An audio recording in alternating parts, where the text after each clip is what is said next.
Imagine un instant que chaque cellule de ton corps contienne des milliers de petites centrales électriques, travaillant jour et nuit pour produire l'énergie qui te permet de penser, de bouger, de respirer, et même de ralentir le vieillissement.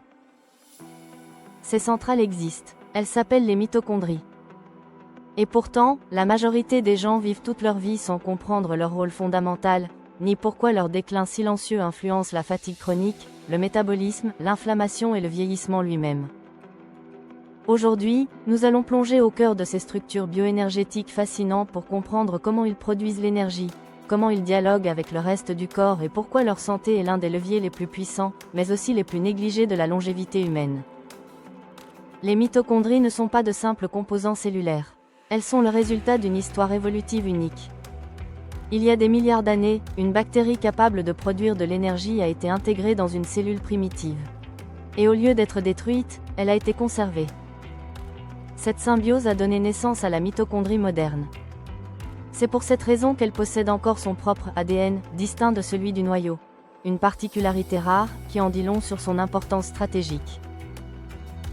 Dans chaque cellule, le nombre de mitochondries varie selon les besoins énergétiques. Une cellule musculaire ou cardiaque en contient des milliers, tandis qu'une cellule de peau en possède beaucoup moins. Plus la demande énergétique est élevée, plus la densité mitochondriale augmente. Le muscle cardiaque, par exemple, est littéralement un organe construit autour de la production d'énergie. Le rôle principal des mitochondries est la production d'ATP, la molécule énergétique universelle du vivant. Sans ATP, aucune réaction biologique ne peut se produire. Pas de contraction musculaire, pas de transmission neuronale et pas de synthèse hormonale.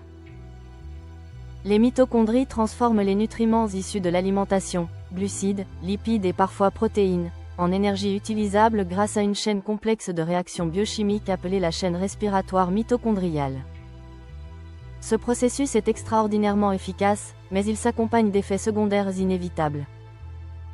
À chaque production d'énergie, de petites quantités de radicaux libres sont générées. Ces molécules instables font partie du fonctionnement normal de la cellule. Mais lorsqu'elles dépassent la capacité de neutralisation du corps, elles endommagent les protéines, les membranes et même l'ADN mitochondrial. C'est ici que commence le lien direct entre mitochondries et vieillissement. Avec le temps, l'ADN mitochondrial subit des mutations. Contrairement à l'ADN nucléaire, il est moins bien protégé et se répare moins efficacement. Résultat, les mitochondries deviennent progressivement moins performantes. Elles produisent moins d'ATP et davantage de stress oxydatif. Ce cercle vicieux est aujourd'hui reconnu comme l'un des mécanismes centraux du vieillissement cellulaire. Lorsque les mitochondries fonctionnent mal, les cellules entrent dans un mode de survie. Elles deviennent moins efficaces, plus inflammatoires et plus vulnérables. À l'échelle de l'organisme, cela se traduit par une baisse d'énergie, une récupération plus lente, une diminution de la masse musculaire, un dérèglement du métabolisme et une augmentation du risque de maladies chroniques liées à l'âge. Mais les mitochondries ne sont pas passives.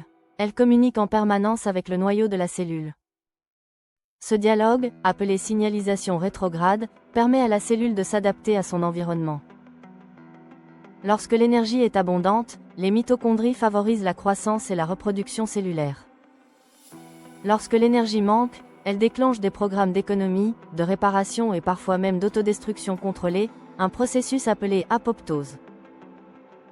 Cette capacité à décider du sort de la cellule fait des mitochondries de véritables chefs d'orchestre du métabolisme et de la longévité. Le vieillissement n'est donc pas simplement une question de temps qui passe. C'est en majeure partie une question de performance mitochondriale. Un autre élément clé est la biogenèse mitochondriale, c'est-à-dire la capacité du corps à créer de nouvelles mitochondries. Contrairement à une idée souvent avancée, nous ne sommes pas condamnés à perdre nos mitochondries avec l'âge. Le corps peut en fabriquer de nouvelles, plus fonctionnelles, à condition de recevoir les bons signaux.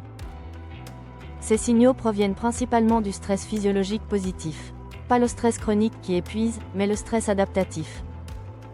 L'effort physique, par exemple, est l'un des stimulants les plus puissants de la biogenèse mitochondriale. Lorsque les muscles traversent un déficit énergétique temporaire, ils déclenchent un signal visant à renforcer leur capacité de production d'énergie. Le résultat est une augmentation du nombre et de la qualité des mitochondries.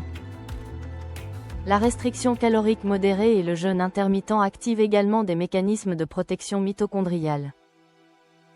En période de rareté énergétique, le corps optimise ses centrales existantes, améliore leur efficacité et élimine les mitochondries endommagées grâce à un processus appelé mitophagie. La mitophagie est essentielle. Sans elle, les mitochondries défectueuses s'accumulent et deviennent toxiques pour la cellule. Un système de recyclage mitochondrial efficace est l'un des marqueurs biologiques d'un vieillissement en bonne santé. Les mitochondries jouent aussi un rôle majeur dans la régulation de l'inflammation. Lorsqu'elles sont dysfonctionnelles, elles libèrent des signaux de danger qui activent le système immunitaire. À long terme, cela contribue à une inflammation chronique de bas grade, un facteur central de nombreuses maladies liées à l'âge. Le cerveau, quant à lui, est l'un des organes les plus dépendants de l'énergie mitochondriale. Les neurones consomment énormément d'ATP pour maintenir les gradients électriques nécessaires à la transmission de l'information. Une baisse de la fonction mitochondriale cérébrale est associée à des troubles cognitifs, à une diminution de la mémoire et à un ralentissement des fonctions exécutives. Même la santé hormonale est influencée par les mitochondries. Les hormones stéroïdiennes, comme le cortisol ou les hormones sexuelles, sont partiellement synthétisées dans les mitochondries. Une altération de leur fonctionnement peut donc affecter l'équilibre hormonal global. La bonne nouvelle, c'est que les mitochondries répondent rapidement aux changements de mode de vie. Elles sont dynamiques, adaptables et sensibles à leur environnement. Sommeil de qualité, activité physique régulière, gestion du stress, exposition raisonnable au froid, et alimentation adaptée envoient tous des signaux favorables à la santé mitochondriale. Il ne s'agit pas de chercher la perfection, mais de créer un environnement dans lequel les mitochondries peuvent fonctionner de manière optimale, jour après jour. En résumé, les mitochondries ne sont pas seulement des producteurs d'énergie. Elles régulent le métabolisme, orchestrent la réponse au stress, influencent l'inflammation, participent à la régénération cellulaire et jouent un rôle central dans le vieillissement. Optimiser la fonction mitochondriale, c'est soutenir l'énergie cellulaire, la stabilité métabolique et la santé à long terme. Si ce type de contenu t'aide à mieux comprendre ton corps, son fonctionnement profond et les mécanismes invisibles qui influencent l'équilibre de ton organisme, je t'invite à t'abonner à NeoFocus. Active les notifications et rejoins une communauté qui choisit la compréhension plutôt que les raccourcis.